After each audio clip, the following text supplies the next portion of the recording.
क्या supreme court Bihar में नए स्तर से चुनाव कराने का आदेश दे सकता है? क्या बिहार के विधानसभा चुनाव में इतने बड़े स्तर पर गड़बड़ी हुई है कि चीफ जस्टिस सूर्यकांत पूरे चुनाव को रद्द करने और फिर से नए सिरे से चुनाव कराया जाए? दरअसल ये सवाल आज एक बार फिर से इसलिए पैदा हो गया क्योंकि बिहार से प्रशांत किशोर की पार्टी जनसुराज ने सुप्रीम कोर्ट का दरवाजा खटखटाया है और एक रिट याचिका दायर करते हुए बिहार चुनाव के ऊपर ढेर सारी गड़बड़ियों का आरोप लगाया है। और ये गड़बड़ियां केवल छोटे लेवल की नहीं है बल्कि चुनाव आयोग के लेवल की गड़बड़ी है। तो प्रशांत किशोर की पार्टी ने इन चुनावों पर क्या क्या आरोप लगाए हैं, क्या क्या डिमांड सुप्रीम कोर्ट से किया है और कौन सा इलाज ढूंढ रहे हैं जो परमानेंट भारत के चुनाव को ठीक कर सके। सुप्रीम कोर्ट के ही एस सुब्रमण्यम बालाजी के फैसलों का हवाला क्यों दिया गया है, इस फैसले में सुप्रीम कोर्ट ने क्या कहा था जिसे आज तक भारत का चुनाव आयोग पूरी तरह से लागू नहीं कर पाया है। इन सभी बातों पर एकदम आसान भाषा में चर्चा करेंगे। उधर एक कथित भाजपाई वकील ने ही सुप्रीम कोर्ट में प्रधानमंत्री की भाषा में मुफ्त की रेवड़ी को चैलेंज कर दिया है और चीफ जस्टिस सूर्यकांत ने उनकी बातों को स्वीकार भी कर लिया है और स्वीकार करते हुए यहां तक कह दिया है कि इस मामले को कम से कम 3 जजों की पीठ द्वारा सुना जाना चाहिए। आने वाले दिनों में कई राज्यों के विधानसभा चुनाव होने वाले हैं और मुफ्त योजनाओं की बरसात होने वाली है। इसे लेकर अदालत में क्या कुछ हुआ वो भी समझेंगे। अच्छा एक बात बताइए, अगर मैं आपसे पूछूं कि पहले बच्चा पैदा होता है कि जवान होता है, आप कहेंगे कि क्या सठिया के सवाल कर रहे हो भाई, पहले पैदा होगा तब ना जवान होगा।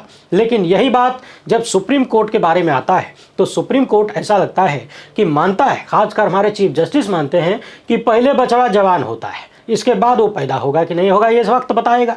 जी हाँ, इस मामले को लेकर यानी एसआईआर केस को लेकर वायर पर एक बहुत ही जबरदस्त एनालिसिस छपा हुआ है। उसे सुनकर आपको भी यकीन हो जाएगा कि सुप्रीम कोर्ट के अनुसार, चीफ जस्टिस के अनुसार पहले बचवा जवान होगा, बाद में पैदा होगा कि नहीं ये तो समय बताएगा। ये वाला मामला सुनना ज्यादा महत्वपूर्ण है, इसलिए वीडियो में आखिर तक बने रहिएगा। पहली बार है तो चैनल को सब्सक्राइब करके घंटी बजा दीजिए टन से। हर वीडियो को लाइक और शेयर करना आपकी जिम्मेदारी है। इसके अलावा आपको पता है कि हम किसी धन्ना सेठ या राजनीतिक दल के दम पर चलते नहीं, तभी खुलकर आपके मुद्दों पर बात हो पाती है। हमारा काम पसंद आता हो तो इस QR कोड या फिर मोबाइल नंबर का प्रयोग करते हुए जो भी हो सके आर्थिक सहयोग भेजने का प्रयास जरूर करें। बहुत बहुत धन्यवाद। अभी कुछ महीने पहले ही बिहार के विधानसभा चुनाव गुजरे हैं। चुनाव की तारीखों का ऐलान होने से बहुत पहले ही बिहार चुनाव को लेकर लोगों के मन में आशंकाएं पैदा हो गई थी, खासकर जब से एसआईआर की प्रक्रिया शुरू हुई। हमने भी अपने तमाम वीडियोस में कहा था कि अब जिस तरीके से चुनाव हो रहे हैं और चुनाव में जैसे जैसे आरोप लग रहे हैं उनसे एक बात तो साफ है कि किसी राज्य का चुनाव परिणाम क्या होगा वो इस बात पर निर्भर नहीं करता कि जनता का मूड क्या है, लोग किसकी सरकार चाहते हैं, लोगों का मुद्दा क्या है, लोग किससे नाराज हैं, किससे खुश हैं। और एंटी इनकम्बेंसी नाम की चीज तो अब इतिहास की बात हो चुकी है। अब चुनाव परिणाम का अंदाजा बस इस बात से लगाया जा सकता है कि जहां चुनाव है वो राज्य भारतीय जनता पार्टी के लिए और धन्ना सेठों के लिए कितना जरूरी है और बिहार अत्यंत आवश्यक था। चुनाव से महीनों पहले मैंने कई बार ये बात दोहराया था और चुनाव आते आते कभी एसआईआर तो कभी खाते में 10,000 ने हमारी उन बातों को सही साबित किया। और इन सब के बाद जो चुनाव परिणाम आए उसने आशंकाओं पर परमानेंट मुहर लगा दिया। मगर अब सुप्रीम कोर्ट में यह मामला पहुंच चुका है। प्रशांत किशोर की पार्टी ने बिहार विधानसभा चुनाव 2025 को देश की सबसे बड़ी अदालत में चुनौती दिया है। उन्होंने दावा किया है कि चुनाव के दौरान बहुत कुछ अवैध और अनुचित कार्रवाई हुई, इसलिए अब बिहार में नए सिरे से चुनाव कराना चाहिए। जनसुराज पार्टी का सबसे बड़ा आरोप यह है कि आचार संहिता लागू होने के बाद भी सरकार ने वो सब कुछ किया जो नहीं होना चाहिए, जो गलत है। क्योंकि जब चुनाव आचार संहिता लागू होती है तब कोई सरकार बजट को खर्च नहीं कर सकती, किसी तरह का भुगतान नहीं कर सकती। लेकिन बिहार में आचार संहिता लागू रहने के दौरान महिला वोटरों को सीधे सीधे 10,000 रुपए उनके खाते में ट्रांसफर किया गया, जो कि पूरी तरह से अवैध था। संविधान के अनुच्छेद 14 जो कि समानता का अधिकार देता है, अनुच्छेद 21 जीवन और स्वतंत्रता, अनुच्छेद 112, अनुच्छेद 202, अनुच्छेद 324 का घोर उल्लंघन है। इसके साथ ही चुनाव में भ्रष्ट आचरण सेक्शन 1, 2, 3 के अंतर्गत भी आता है। चुनाव आयोग को इस पर सक्रिय कदम उठाना चाहिए था, लेकिन उसने ऐसा नहीं किया। जनसुराज ने सुप्रीम कोर्ट में याचिका दायर करते हुए मांग किया है कि मुख्यमंत्री महिला रोजगार योजना में नए लाभार्थियों को शामिल करने और आचार संहिता के दौरान 10-10 हजार रुपए लोगों को ट्रांसफर करना, इन दोनों चीजों को अवैध और अनुचित घोषित किया जाए। साथ ही साथ चुनाव आयोग को यह निर्देश दिया जाए कि बिहार चुनाव में 25 से 35 लाख महिलाओं को यानी वोटरों को सीधे सीधे जो 10-10 हजार रुपया दिया गया, इस मामले में धारा 1, 2, 3 यानी भ्रष्ट आचरण के तहत कार्रवाई करे। यानी सुप्रीम कोर्ट से यह कहा गया है कि चुनाव आयोग आयोग को आदेश दीजिए कि बिहार की सरकार ने ये जो भ्रष्ट आचरण दिखाया था इस पर कार्यवाही करे, और साथ ही साथ चुनाव आयोग को यह भी निर्देश दिया जाए कि संविधान के अनुच्छेद 324 के तहत चुनाव की निष्पक्षता को सुनिश्चित करें। इस याचिका में एक और महत्वपूर्ण चीज कही गई है, और वो ये है कि 1,80,000 ऐसी महिला जो स्वयं सहायता समूह से जुड़ी हुई थी उन्हें मतदान केंद्रों पर तैनात किया गया था। यह भी पूरी तरह से अवैध है और अनुचित था तथा चुनाव की निष्पक्षता को प्रभावित करने वाली चीज थी। यानी एक तरफ 25 से 35 लाख महिला वोटरों को पैसा बांटा गया, दूसरी तरफ 1,80,000 स्वयं सहायता समूह से जुड़ी महिलाओं को मतदान केंद्रों पर लगाया गया, जो कि पूरी तरह से अवैध बताया गया है। अब जन स्वराज पार्टी ने सुप्रीम कोर्ट से डिमांड किया है कि साल 2013 में एस सुब्रमण्यम बालाजी बनाम तमिलनाडु राज्य केस में सुप्रीम कोर्ट ने जो निर्देश दिया था तो उसको लागू किया जाए। आपको बता दें कि इस केस में हुआ यह था कि तमिलनाडु के चुनाव के समय राजनीतिक पार्टियां अपने घोषणा पत्र में टीवी, फ्रिज, मिक्सी, लैपटॉप, मुफ्त राशन और दूसरी सुविधाएं बांटने के बड़े बड़े वादे करती थी।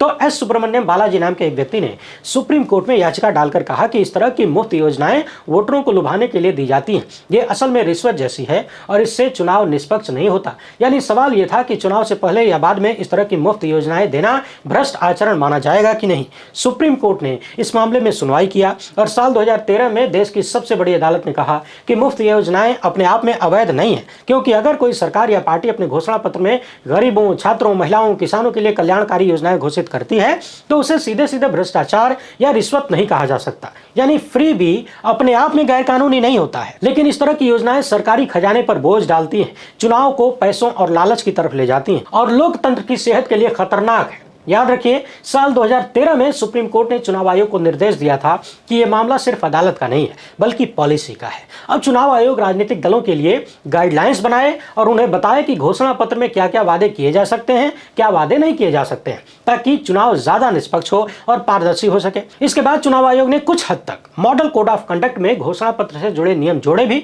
लेकिन अमृत काल में सब कुछ धुआं धुआं हो गया। यानी सुप्रीम कोर्ट ने कहा था कि चुनाव आयोग पॉलिसी बनाए कि किस तरह के वादे किए जा सकते हैं, किस तरह के नहीं किए जा सकते।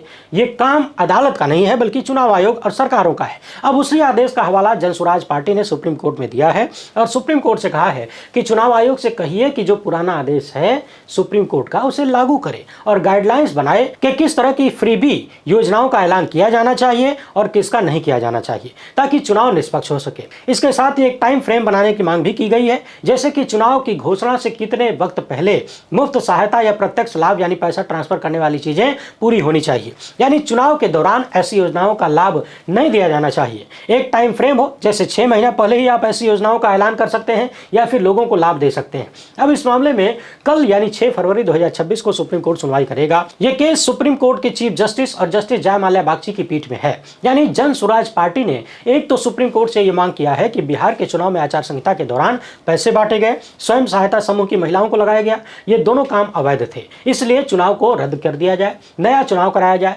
इसके साथ ही आने वाले समय के लिए ऐसी व्यवस्था तैयार किया जाए जिससे चुनाव की निष्पक्षता बनी रहे और चुनाव आयोग सत्ताधारी राजनीतिक दलों और अन्य दलों को यह बताए कि मुफ्त की सहायता हो या प्रत्यक्ष लाभ योजनाओं का क्रियान्वयन, ये सब कुछ चुनाव की घोषणा से कम 6 महीने पहले ही पूरा हो जाना चाहिए या फिर एक टाइम फ्रेम तय किया जाए ताकि लोगों का भरोसा चुनाव पर बना रहे। अब देखना यह है कि इस मामले में सुप्रीम कोर्ट क्या कदम उठाता है। वैसे सोचिए, हम लोग जब फिल्मों में बूथ लूटने और वोट चोरी की कहानियों को देखते हैं, सुनते हैं तो कितना बुरा लगता है।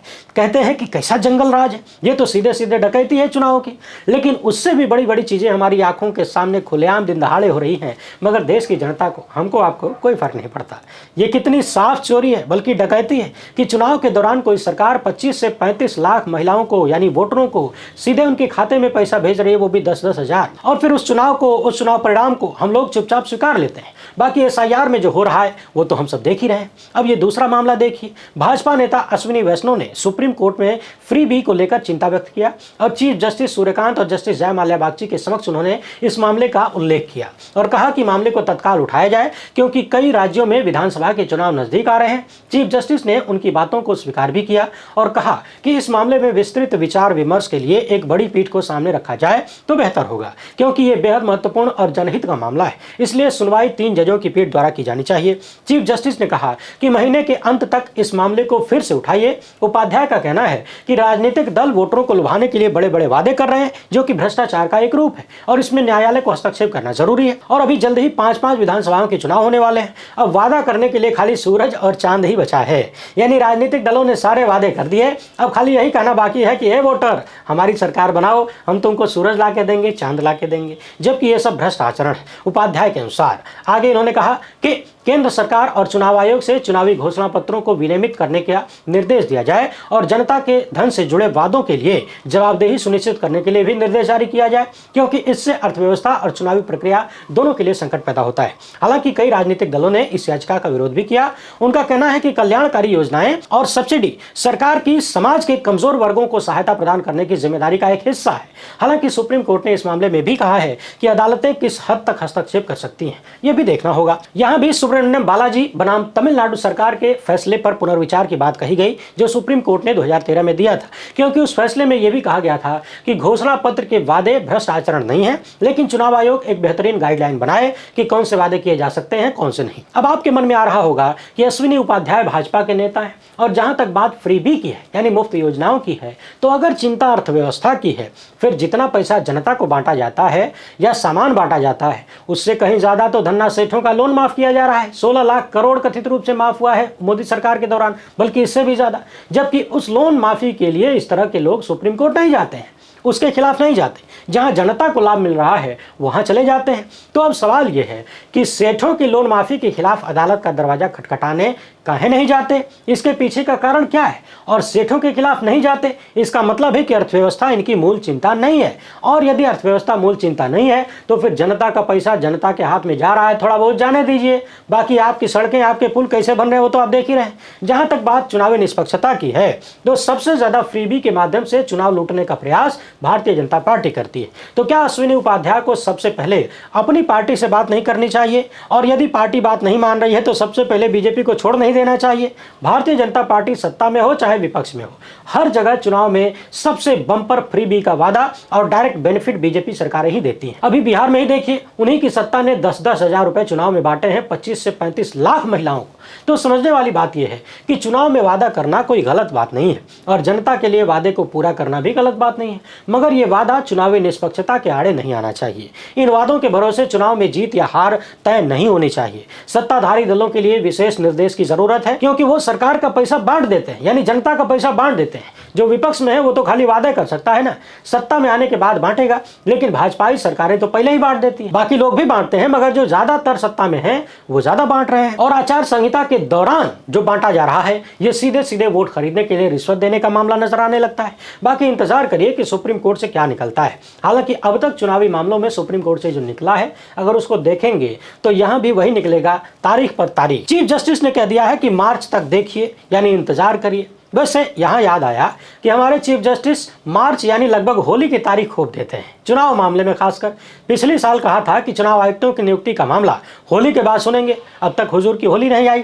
देखिए मार्चाओ आता है कि नहीं। जबकि मार्च आते आते हो सकता है कई राज्यों में आचार संहिता लागू हो जाए, और ऐसा तो नहीं है कि पहली सुनवाई में ही चीफ जस्टिस फ्रीबी पर रोक लगा देंगे। अगली तारीख का इंतजार करते रहिए। वैसे चुनाव संबंधी याचिका और सुप्रीम कोर्ट का कुछ करने का तरीका समझना है तो सिर्फ SIR वाले मामले को ही देख लीजिए। चाहे EVM हो, चुनाव आयुक्तों की नियुक्ति हो, चाहे पर्चियों का मिलान हो, इन सब को भूल जाइए। खाली बिहार के SIR को ही याद रखिए। बिहार के SIR को चुनौती दी गई सुप्रीम कोर्ट में, सुप्रीम कोर्ट ने फैसला सुरक्षित रख लिया, लेकिन तब तक SIR की प्रक्रिया चलती रही और चुनाव भी पूरे हो गए। लोगों को जिसका डर था वो पूरा हो गया, पूरी तरह से हो गया। नई सरकार भी बन गई। जो आशंका थी चुनाव में होने की वो सब कुछ हुआ। दवायर के लिए इस लेख में वासुदेव देवदासन कह रहे हैं कि सुप्रीम कोर्ट के ऐसा करने से संदिग्ध प्रक्रिया को व्यवहारिक वैधता मिल गई। यानी सुप्रीम कोर्ट चीजों को टालता रहा और चुनाव आयोग जो चाहता था, ज्ञानेश कुमार जो चाहते थे, और इन सब से ऊपर वो लोग जो चाहते थे वो पूरा हो गया। जुलाई 2025 में याचिका दाखिल हुई थी।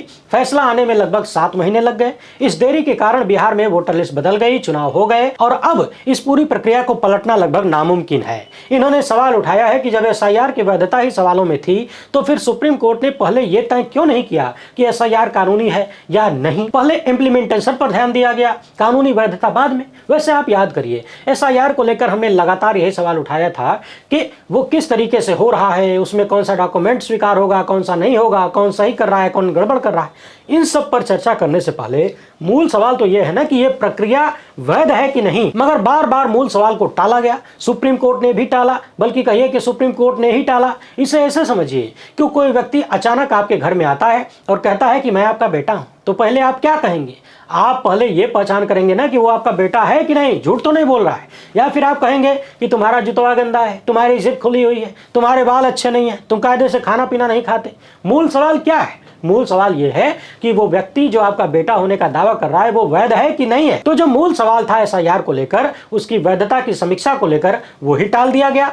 अगर इस पर सुप्रीम कोर्ट ने ध्यान दिया होता तो लोगों को साफ साफ पता चलता कि यह कार्रवाई वैध है या अवैध है। वैध होती तो आगे बढ़ती, अवैध होती तो रद्द किया जाता, मगर उसको टाल दिया गया। यानी सुप्रीम कोर्ट ने यूं ही मान लिया कि वैध है। इस लेख में बताया गया है कि न्यायिक समीक्षा के दो प्रकार होते हैं, पहला वैधता की जांच और दूसरा संवादात्मक समीक्षा। इसमें कोर्ट सवाल पूछती है, चुनाव आयोग से सवाल होता, पारदर्शिता और प्रक्रिया को सुधारने की बात होती। इसमें फैसला तुरंत नहीं होता लेकिन प्रक्रिया बेहतर होती। यानी कुल मिलाकर सुप्रीम कोर्ट ने वैधता वाले मामले को ही दबा दिया और पूरा ध्यान इंप्लीमेंटेशन पर दिया गया, लीगलिटी को बाद के लिए छोड़ दिया गया, जबकि ये क्रम ही गलत था। अब आप सोचिए कि अगर बिहार के मामले में ही एसआईआर के वैध अवैध होने का फैसला हो गया होता तो फिर बाकी के राज्यों में ये प्रक्रिया चालू ही नहीं हो पाती।